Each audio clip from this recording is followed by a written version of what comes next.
হাসিনা যদি এমনকি দৃশ্যতা চিন্তা করে তাহলে সে একমাত্র আসবে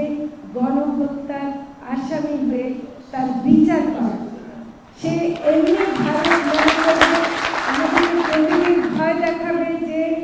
সে ঢুকলো বলে এদিকে ঢুকবে ওদিকে ঢুকবে বলে আমাদেরকে যে ভয় দেখায় তার জানা উচিত তার এসে তাকে আগে আদালতের কাঠগড়ায় দাঁড়াতে হবে এবং সেই ছাড়া হাসিনার বাংলাদেশ আর কোথাও যাবে। আমার ছেলে আবু সাইদের ওই ছবিটা দেখার পরে ভিডিওটা কোনোভাবে সে দেখেছেন, দেখে বলে যে মা আমি গেলাম, এই যে বলে বেরোলো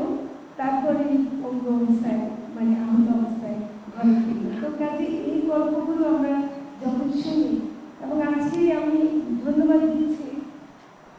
women support group, card auto care এবং বিজেপিকে আপনারা যে উদ্যোগটা নিয়েছেন 7 জনকে হয়তো আমরা দিচ্ছি, কিন্তু এদের যখন পরিচয় দিচ্ছিলেন এরা কেউ কিন্তু আগে বেকার ছিল না, এরা কিন্তু সবাই নিজেই কাজ করে খাচ্ছিল, তাদের একটা জীবন ছিল, তারা সেইভাবে সংসার চালাচ্ছিল, কিন্তু দেশের কারণে এই অন্যায় সহ্য করতে না পেরে তারা কিন্তু রাস্তায় নেমেছিল। কিন্তু আমরা শহীদের রক্তের উপর, আহতদের আহাজারের উপর, যে কষ্টের উপর দিয়ে আমরা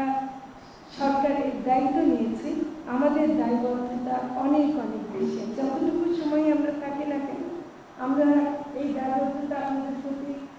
স্বীকার করছি এবং আমি মনে করি যে আমরা যদি কিছু করতে না পারি তাহলে আপনাদের কাছে আমরা অবশ্যই আপনারা আমাদেরকে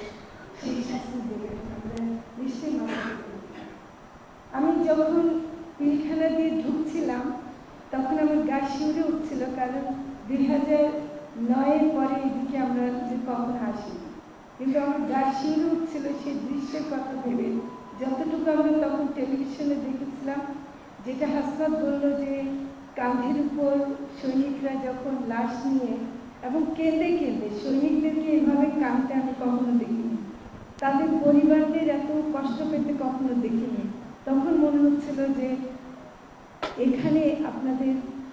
এখন যারা আপনারা আছেন আপনাদেরকে কিন্তু অনেক অনেক কাজ করতে হবে এবং এই বিচার চাইতে হবে, এই বিচার আমরা চাইব এবং এই বিচার হবে। এই সরকার এই বিচার অবশ্যই